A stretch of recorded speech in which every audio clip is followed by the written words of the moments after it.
Elise Kaufman counted the women ahead of her in line the way she counted everything, quietly, without moving her lips.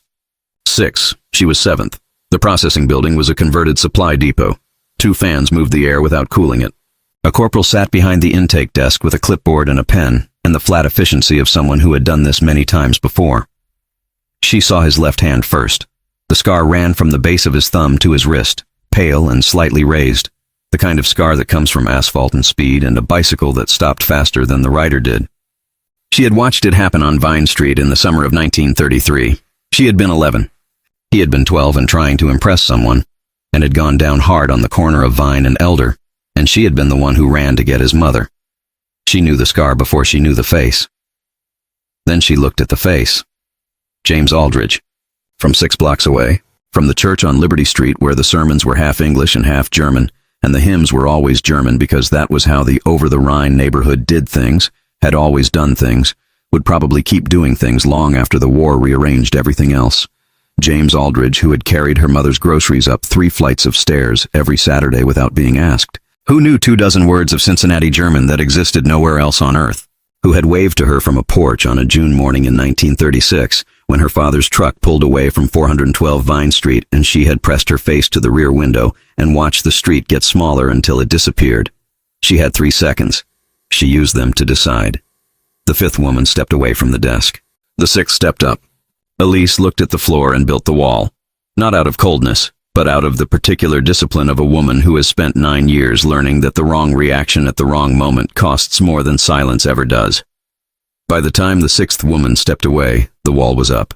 Kaufman. His voice. 10 years older, flattened by the military into something clipped and functional, but underneath it the same. The slight pause before the first syllable of a name, as if he was checking himself. She had forgotten that. She had not known she remembered it until she heard it. She stepped forward. She looked at his face and not at his eyes, the way you look at a bright light sideways. Kaufman, Elise. Born Cincinnati, Ohio, 1921. He read it in English. Something about the word Cincinnati made her throat tighten. She had not heard the word spoken aloud by anyone in a very long time. Yes, she said, in English, not German. The word came out before she could stop it, shaped by 10 years of muscle memory from a street where you said yes and not ja, and everyone understood both, but only one of them was home. James looked up. It lasted less than a second. His eyes found her face and moved across it the way you move across a page when you're reading quickly, looking for something specific, not sure where it is. She kept her face still. She was good at still. She had learned still the hard way. Nothing crossed his face that she could name, or nothing that stayed long enough to name. He looked back at the clipboard. He checked the box. Next. She walked through the gate into the women's compound. She did not look back. She listened for her name behind her. Not Kaufman, not prisoner, but the name a boy had called across a fence on Vine Street when he wanted her to come outside. She did not hear it. She found her assigned bunk and sat on the edge of it and put her hands flat on her knees and kept them there until they stopped shaking. He had not recognized her, or he had not let himself. She understood the difference.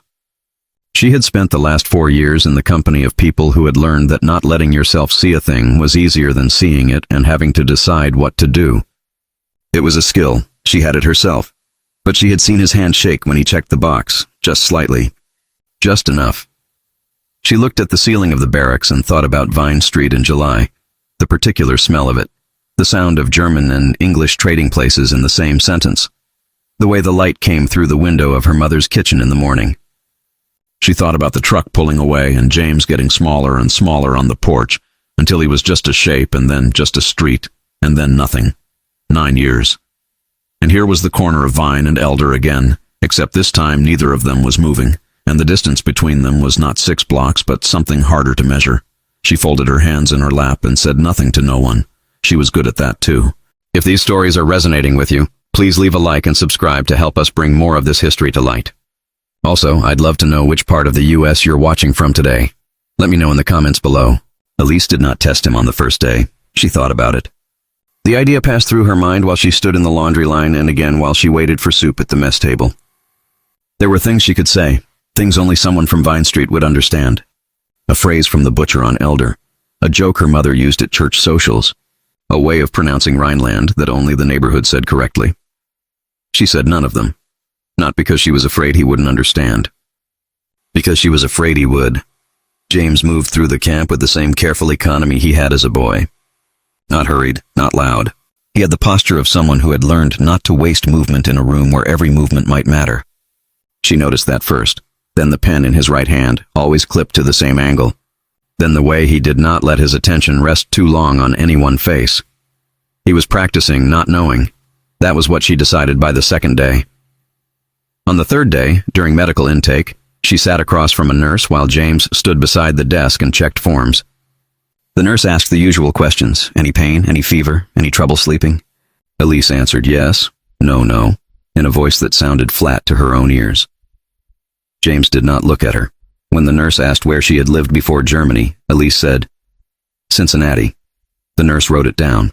James's hand stopped moving. Not much. Not enough for anyone else to notice, but Elise saw it. The pen paused above the paper, then continued. He still did not look up. The nurse asked if she had family in the United States. No, it was not exactly true. It was not exactly false either. Her mother was dead. Her father had become a man she no longer counted. The city remained. The people did not. After intake, she was sent back to the compound and put to work folding bandages in the infirmary. The work was dull and repetitive and useful in a way that made it easier to bear. She folded one strip, then another, then another. She heard footsteps outside the door and knew without seeing that James had come down the corridor. He stopped outside. He did not enter. She did not turn. The wall she had built at the processing desk stayed in place, but now there was a seam in it. Not a crack. A seam. Something narrow and dangerous. At supper she saw him from across the yard. He was standing near the supply shed, speaking to Lieutenant Marsh, who was holding a clipboard and listening with the expression of a woman who expects details and gets them. James handed her a paper. She glanced down, nodded once, and moved on. He looked tired in a way she remembered from street corners and summer evenings, not from the army. His face had changed enough to make him older, and not enough to make him new. That night she heard one of the women in the bunk beside hers say, "You knew him before?" Elise kept her eyes on the blanket. "No." The woman gave a sleepy hum and turned over. Elise stayed awake a long time. She thought about the scar on his left hand. The bicycle, the way he had carried her mother's groceries without complaint. The way he had stood on the porch in 1936 when the truck pulled away and not said anything because there was nothing a boy could say to that. The next morning she made a decision. It was small. That was why it was dangerous. When the line formed for work detail, James stood at the end with a stack of clipboards. Names were called, boxes were checked. No one looked at anyone longer than necessary. When Elise stepped forward, she waited until he had read the line above hers. Then she said, in a voice just low enough to sound accidental, "You still drop your pencil when you get nervous." He did not move. His hand did not move either. He checked the box. He said, "Move along." It was exactly the right response if he had not heard her. It was exactly the wrong response if he had. Elise walked past him without turning her head. She made it all the way to the tool shed before she felt the answer land. He had heard her, not because he looked at her, because he had gone very still in the second after she spoke, the way a person does when a sound from the past reaches them before the mind can catch up. That night she watched him from the barracks window as he crossed the yard under the dim light near the fence. He stopped once and looked toward the women's compound, though not directly at her window. He stood there for a long time. Then he resumed walking. Elise folded her arms and sat back from the glass. She had not given him a name. She had given him a question, and now she knew he was carrying it. James did not speak to her for 4 days. Elise could feel the shape of that silence changing around them. It was not avoidance now. It was something active. He knew. She knew he knew. And still, they moved through the camp as if the distance between them were ordinary. On the 5th day, an officer asked for her file at the medical station. James was there when they pulled it. The lieutenant was a man with thin lips and a habit of speaking as if every sentence had already been approved by someone above him. He asked where Elise had been born. He asked when she had last been in the United States. He asked whether she had relatives in Ohio. Elise answered only what she had to. James stood beside the desk and said nothing. The lieutenant leafed through the papers. "Cincinnati birth record," he said. "Returned to Germany as a child. Civilian nurse. No political affiliation on record. Interesting background." He said interesting the way some men say suspicious without using the word. James looked at the top page. Then, before the lieutenant could close the file, he saw the address. 412 Vine Street. It was typed in black ink, small and clean. James's mouth tightened. Not much. Enough. Elise saw it happen. He knew. Not vaguely. Not as a shape. He knew the street. He knew the house. He knew exactly how close it had been to his own. 6 blocks. 8, if you took the longer way around the church. It did not matter. Everyone from that neighborhood knew the map without needing to think. The lieutenant was still talking. If her record checks out, she stays in the infirmary. If not, we move her to the labor detail. James said, her record checks out. The lieutenant looked up. You reviewed it? Yes, sir. It was flat. Safe. Correct. The lieutenant nodded and closed the file. Then that settled. He left. The room stayed the same after he was gone. The table, the lamp, the smell of paper and disinfectant. But the air had shifted. James kept his eyes on the folder. Elise said nothing. He picked it up again, slowly, and looked at the address one more time. Bardzo Vine Street. Then he put it down with more care than before. He turned and walked out of the medical station without looking at her. Elise remained still for a long time. Not because she was afraid of what he would do. Because she had just seen the thing she had been waiting for. Recognition. Not the warm kind. Not the dramatic kind. The hard kind. The kind that settles into a man and stays there because it has nowhere else to go. That evening she folded bandages with hands that no longer shook. The next morning James passed the infirmary door carrying a stack of forms. He did not enter. He slowed for half a second, just enough for Elise to know the pause was intentional. Then he kept walking. That was his answer, not a word. Not yet, but it was no longer nothing. At lunch she found Lieutenant Marsh in the corridor outside the kitchen. She had a practical face and a way of looking at people that suggested she had already measured them against whatever problem they were carrying. Elise stepped aside to let her pass, but the lieutenant stopped. You know the corporal? She asked. Elise looked at her carefully. No, ma'am. The lieutenant held her gaze a beat too long for coincidence. Then she nodded once. Good. That was all. She walked away. Elise stood where she was and let the words settle. Good. Not I know you know him. Not I know something is happening, just good. The sort of answer that tells you someone has noticed more than they are saying and has chosen not to make a problem out of it. That night James was not at the fence line when she looked. He was at the infirmary door. She saw him through the open frame while she carried folded towels to the shelf. He was holding a medical form in one hand, waiting for a signature, a real reason, a legitimate one. He knocked once. Come in, Elise said. The room was empty except for them. James closed the door behind him and stood there for a moment with the paper in his hand. He did not speak. Elise looked at the form. What is it? Transfer note, he said. For the betting inventory. I need your initials. He handed it to her. She took it and saw that the form was already signed by 2 others. The last line waited for hers. She initialed the paper. Neither of them moved. Then, very quietly, Elise said, You knew. James did not answer at once. He looked at the floor, then at the shelf of folded towels, then back at her face. Yes, she had expected that answer. It was still harder than the silence. When did you know? She asked. At the desk, not all of it. He swallowed once. Enough. Why didn't you say anything? His eyes flicked toward the door and back. Because I didn't want to hear it out loud. Elise nodded slightly. That made sense. Too much sense. Did you think I would say something? No. Why not? James's face changed just a little. The answer had cost him something. Because if you had wanted to, you would have. Elise looked at him then, really looked. He was older, yes. Tired, yes. But the boy she knew was still somewhere inside the man in front of her. Not preserved. Altered. Buried under uniform and discipline and years of not looking back. But there. She said, I remembered your hand. He looked at his left hand as if he had forgotten it was there. The scar, she said. He gave the smallest nod. You fell off your bicycle on Vine Street and cried because you thought your mother would make you stop riding. He almost smiled. Almost. You told on me, he said. I did not. You told my mother I'd broken the brake cable.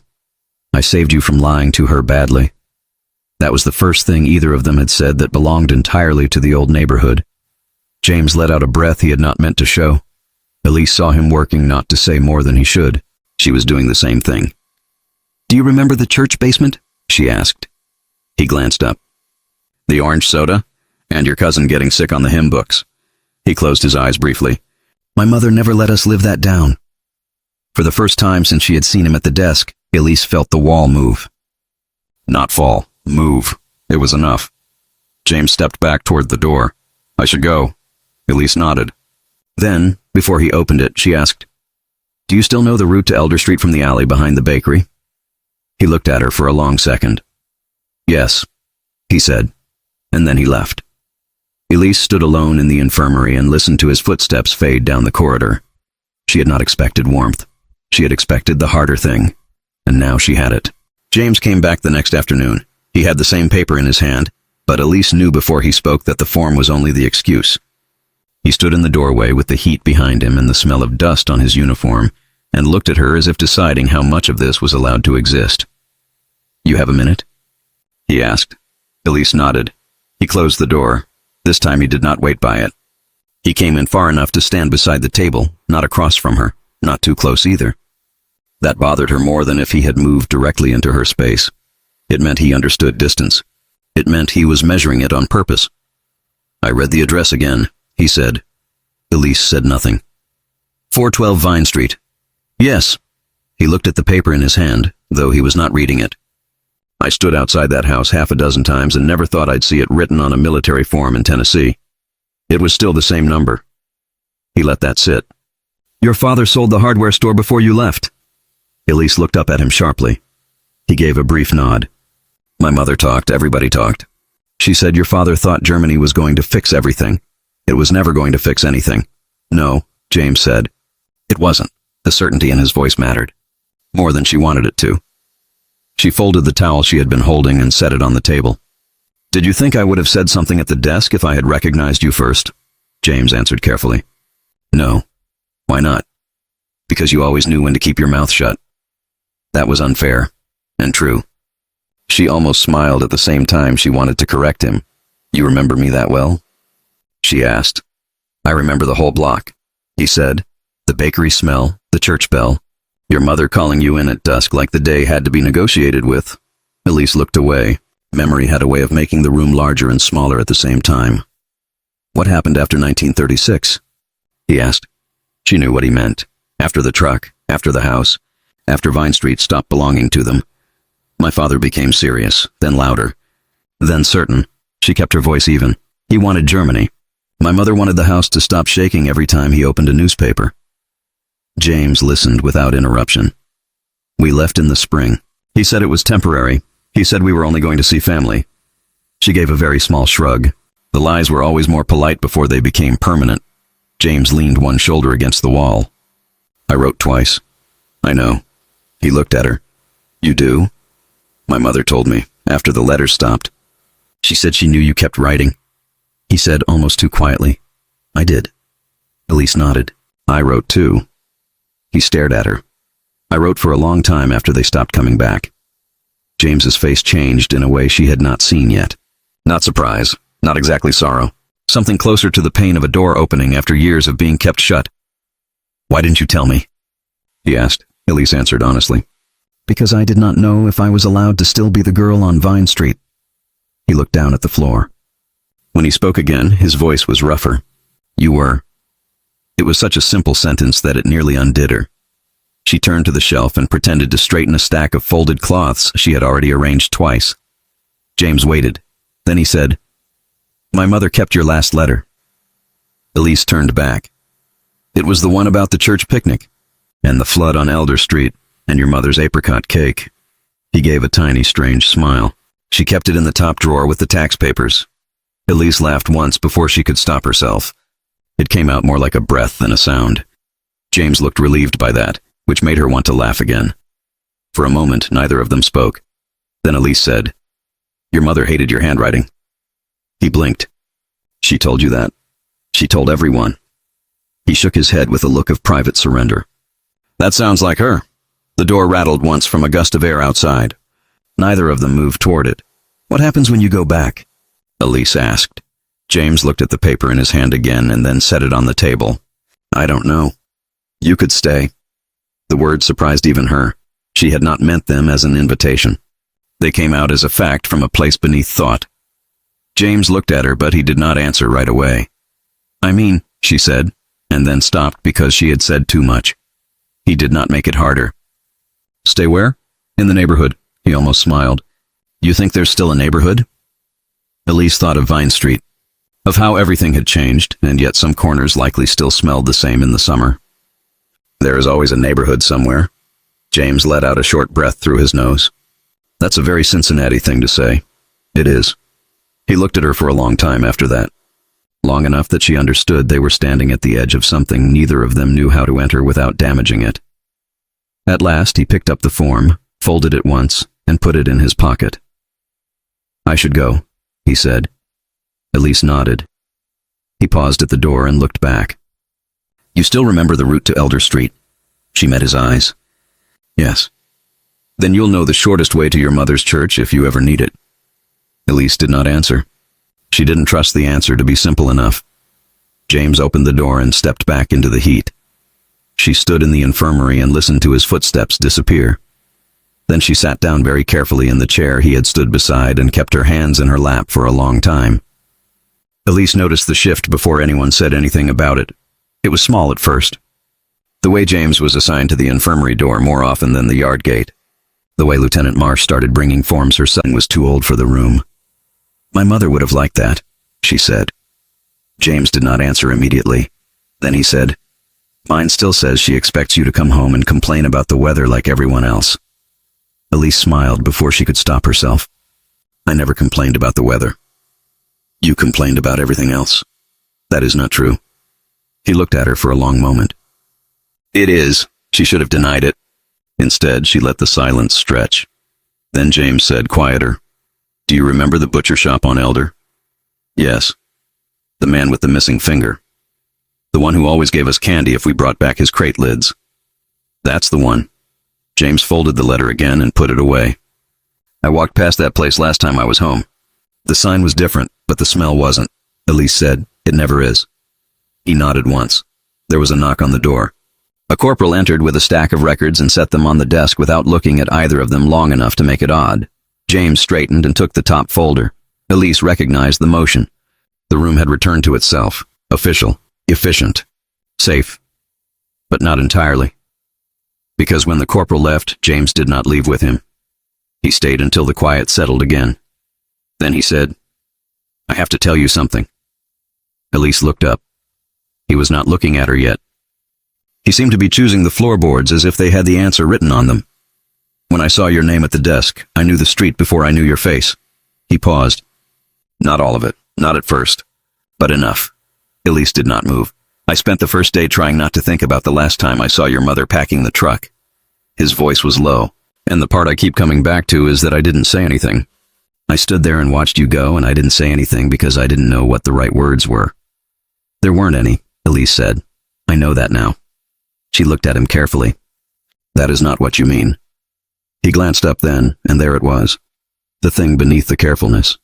The old boy from Vine Street, not all the way gone, not all the way hidden. No, he said. It isn't. Elise waited. I mean that I should have tried anyway. The sentence sat between them with a kind of plainness that made it hard to argue with. He was not asking forgiveness. He was not making himself noble. He was simply telling the truth as it had become visible to him. Elise considered that. I should have too, she said. He looked at her as if the answer had surprised him. At the desk, she said. I should have said your name. James gave a short, almost helpless exhale. You would have had to be sure. I was sure. He looked away. The fact of that mattered too much.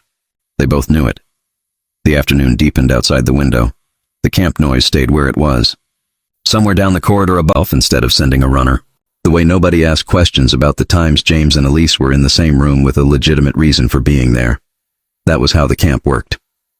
Not with permission, with tolerance. On the morning the papers arrived, James was already at the desk.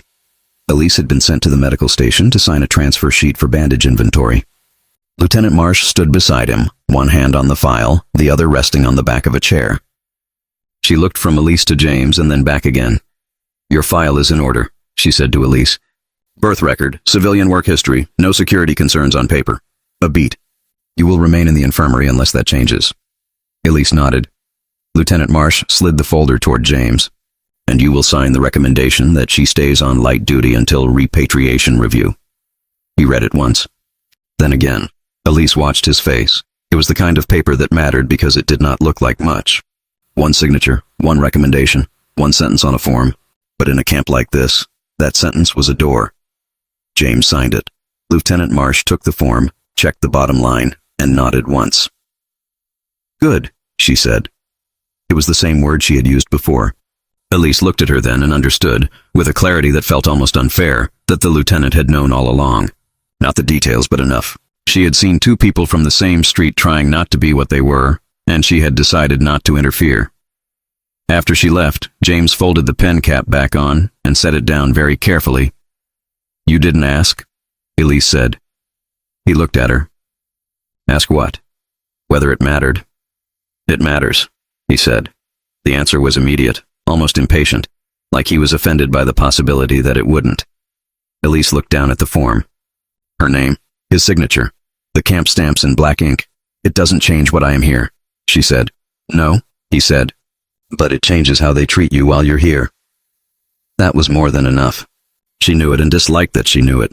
He slid the form into the folder. They reviewed the medical logs. You're due to be moved to the West Transport List in 2 weeks. Elise kept her face still.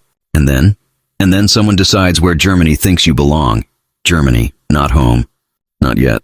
She heard what he did not say. He was not promising anything. He was stating the shape of the road ahead and leaving the rest where it was. After the transfer sheet was filed, there was no reason for him to stay, but he did. He leaned against the desk, looking at the window instead of at her.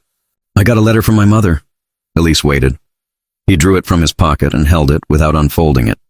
She says the neighborhood still argues about everything, the streetcar, the church repairs, whether the bakery should stay open on Sundays. Elise let out a breath that was almost a laugh. Of course they do. He looked at her. She says Mrs. Danner still keeps 2 kinds of sugar in separate jars. She always did. She says your mother's cake recipe still gets asked for at church suppers. Elise turned her face slightly so he wouldn't see it. It was a mistake. The feeling it clanged against a wall. Someone called out for a doctor. Life continued with the indifference of things that do not know they are standing beside history. James reached into his pocket and took out a folded sheet of paper. I wrote down the streetcar route, he said. Elise stared at him. From Vine Street to Liberty. In case you ever forget it. She laughed once, softly, and then stopped because the feeling underneath it was not funny at all. He handed it to her. She took it and unfolded it. On one side he had written the route as if he were explaining it to someone who had been gone too long. On the bottom, in a smaller line, he had written the name of the bakery where her mother used to buy rolls on Sunday morning. Elise read it twice. James, she said, and for the first time in years she used his first name without it sounding like an old memory. He looked up. Do you think, she asked, that anyone ever really leaves a street like that? He did not answer immediately. Then he said, No. The word was simple, the kind of answer that leaves very little room for comfort and a great deal for truth. Elise folded the paper and slipped it into the pocket of her apron. James picked up the folder from the desk. I should go before someone decides to wonder where I am. She nodded. At the door he paused, his hand on the latch.